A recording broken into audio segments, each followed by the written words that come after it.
Hi there, and welcome to this episode of Write With Me at IELTS Juice. We have a report today, as you can see, and here is the rubric. It says, the tables below. So there are two tables. Give information about sales of Fairtrade labeled coffee and bananas in 1999 and 2004 in 5 European countries. Okay, the word fair trade labeled has a footnote, and the footnote says fair trade is a category of products for which farmers from developing countries have been paid an officially agreed fair price. Before we start writing, we are right now at analyzing the task phase. So we are analyzing the task right now. There are elements that I'm going to explain here, so please listen very carefully. Number one, there are two tables. When we are presented with a lot of information, like right here, we have two tables. Each table has 5 rows and 2 columns, as I can see. For many students, that's challenging. I'm here to tell you, when you have a lot of information for your Task 1 academic, that actually is a blessing. That's a good sign. Because right now, you can choose which data to report. You can choose which data is important, and you decide which data to appear in which paragraph, and you don't have to cover all the data. Really, to get a very good score at IELTS, you don't have to, as the rubric says, select the information. We need to summarize the information by selecting and reporting the main features. We don't have to write all important or all features. We just need to find and identify the important ones. Second thing, the footnote. IELTS doesn't give us free information, period. There is no such thing as extra information, help, free information, explanation, guidance. No. IELTS gives you footnote, and IELTS wants to see the footnote in the report. So do not ignore footnotes. Do not ignore extra information. If we're talking about task 2 and they give you examples, do not look at examples as extra information. Nothing in the rubric is extra. Everything you see must appear on the report. Number 3, look at the dates. 1999, 2004. That means there are 2 points in time. Both of them are in the past, and that means my sentences, the majority, the overwhelming number of my sentences must be in, there you go, past simple. No future, and we certainly do not have any connection to present. You might say present simple might have a chance because you can look at the table and say facts. Yes, maybe first sentence or first 2 sentences, yes. But other than that, no. I strongly recommend that you focus the majority of your sentences on past simple. You only say present simple for the very first sentence, or maximum 2 sentences in the beginning. That's it. The rest of the report must be in past simple. So I also I'm going to say goodbye to this because it's not going to play an important role in my report. This is going to play an important role, and I'm going to keep it here. Perfect. Then We can start. We are going to start by identifying the visual, or in this case, the visuals. So there are two tables. One is for coffee, and the other one is for bananas. I need to look at the tables a little bit. 5 rows, we have 5 European countries. And there are 2 columns, exactly identical, 1999 and 2004 in both tables. So the visuals are tables. What they show sales of Fairtrade label coffee and bananas. So coffee and bananas sold under Fairtrade labeled agreement. And what years? What is the focus? The focus is on 5 countries, 5 European countries, and you can name them: the UK, Switzerland, Denmark, Belgium, and Sweden. And 2 years. So we have the place, the focus is both on a place and at a certain time. Place and time are clear. We need to mention those here. I heard many students and even my colleagues say that you paraphrase the rubric. That is fine. That is fine. You can still paraphrase the rubric and you will write a very good sentence. My attempt here is to tell you that it is important to mention in the first sentence what type of visual you're addressing, in this case tables, what it shows. It shows that some coffee and bananas were sold under Fairtrade labeled agreement, and where, if we have any focus, like, is it all around the world? No, it's only in 5 countries. Okay. Is it a routine thing, like happens before and is happening right now and it will happen in the future? No, only in 2 isolated years, 1999 and 2004. So it's important that I can see these elements. There is another element. We need to find a significant point to report right after this. So as my second sentence, I'm going to report a significant point, but as I am trying to find some significant point here in the table, I save time by searching for 2, because I'm going to use one here and I'm going to use another in my final paragraph, which is going to be a conclusion. But in reports, it's not you can even write 1 sentence and it is still fine. You don't have to have a conventional, normal conclusion, but still, it helps the structure of your report. Okay. Now, what I'm going to say is to come up with with 2, maybe 3 important points here. When I look at the table, what I can notice first is that the largest number is the sales of coffee in 2004. And 20 here means millions of euros. So that's 20 million euros. Please pay attention to my words. 20 million euros. The label says millions of euros, which is correct, but that's the title. That's the description. When we report numbers, we do not say the S next to million next to a number. We say 20 million euros. That is accurate. Anyway, I can see sales of coffee in the UK had the highest number.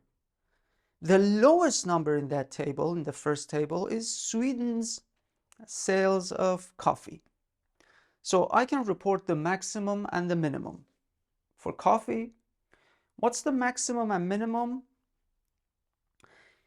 Again, the UK, again, oh no, not the UK, this time Switzerland had 47 million euros of sales in bananas in 2004. That's the highest number I can see in the second table. The lowest number is Belgium, and that's 0.6. That is one point you can talk about the maximums and the minimums. That's fine. You can talk about the coffee first and then bananas over here. That works. You can even focus on the change. Whoa, UK went from 1.5 million euros sales in coffee to 20 million euros. Whoa, that's a huge difference. It's, I don't know, it's more than 12, I guess. 13, it's 13, 14 times, if my math is not inaccurate. That's a huge difference. Do we have another change like that? No. We do not have such a dramatic change. So that can be one very good overview, that your report will be focused on change. Another thing is to look at the increase or decrease elements. You might say, okay, as I can see, all the sales in coffee increased from 1999 to 2004. You can see all of them increased. Some of them marginally, some of them substantially. The other table is not exactly the same story because two countries, Sweden and Denmark, had a decrease or experienced a decline. Not a dramatic decline, but still, in this table that everything increased, these two had a decrease, a decline in sales of banana. Okay, you can even focus on those. You can say that the majority of the changes was, or the majority of the changes were upwards, and in the final overview you can report that okay, the only ones that declined were Sweden and Denmark, and the rest, and all your reports will be focused on this. Now let's focus on body paragraphs. I have two visuals, so usually I devote 2 paragraphs to my visuals. I write the topic sentences for that. Now, it is safe to focus on coffee in this body paragraph and bananas in this body paragraph. And you mention, you start by saying the dramatic increases, and the dramatic increases are the UK and Switzerland actually increased, doubled the production, doubled actually the sales of coffee. That's substantial. The others are like marginal. Denmark, marginal. Belgium, marginal. Sweden, marginal. So we have 2 times the sales or more, 2 countries, and the rest, Denmark, Belgium, Sweden. And you can label this paragraph as the sales of coffee, and the dramatic changes and not so dramatic changes, so marginal changes. At the beginning, you have the ones that had a major sales, and at the bottom you have the ones that had not so major sales. And the next one is about bananas. The next paragraph, I will follow the same pattern. I will say Switzerland 3 times. The UK 5.5 times, another dramatic change. Belgium 6 times and even more. And you can say that, okay, all sales of bananas were dramatically increased in Switzerland, UK, and Belgium. And Sweden and Denmark declined. Again, they made a small change and the change was negative. So can we make it more challenging? Let me first tell you that even in the more challenging scenario, we do not need another body paragraph. So this is completely optional. It can go away. You can even focus on the country. I find the UK and Switzerland very good topics. You can focus on the dramatic changes of UK and Switzerland and not so dramatic changes of Belgium, Sweden, and Denmark. So 2 countries here for coffee and banana, 3 countries here. That is more challenging now. At the beginning, you need to talk about coffee. Towards the middle end, you should talk about bananas. Again, coffee towards the beginning and bananas towards the end for 3 countries here, 2 countries here. Quite clear, but that's a challenge. What I don't want you to do is to categorize it based on years. Yeah, because you can say, I'm going to focus on 1999 here, and I'm going to focus on 2004 here. The problem is you cannot compare the UK's coffee sales with UK's banana sales. It is not logical in the real world. Imagine a country, and this is just an example. Imagine a country like Saudi Arabia. Can you really compare the sales of oil of Saudi Arabia with the sales of fish from Saudi Arabia? Can you compare these 2 numbers? And let's say yes, you can. Like it is 1 billion times more. Okay, do you get any meaningful information here? That's my point. As you can see, certain goods cannot be compared with other goods. And if you compare, it can only mean when you put everything in one basket and say, okay, 90-something% of Saudi Arabia's trade export comes from selling oil. Only less than 1% comes from selling fish. So that concept is understandable. And why that is understandable? Because you limit the category to Saudi Arabia. I hope you understood me right now. That's why making the categories based on either the table, so you have a category of coffee and a category of bananas, is good. You have a category of countries, like high performance, major changes in trade countries, UK, Switzerland here, and then the other 3 countries also makes sense because you are now looking at the performance of these countries. And you can say, yeah, UK and Switzerland really made huge changes to their coffee and banana sales. The others, not so much, with some exception.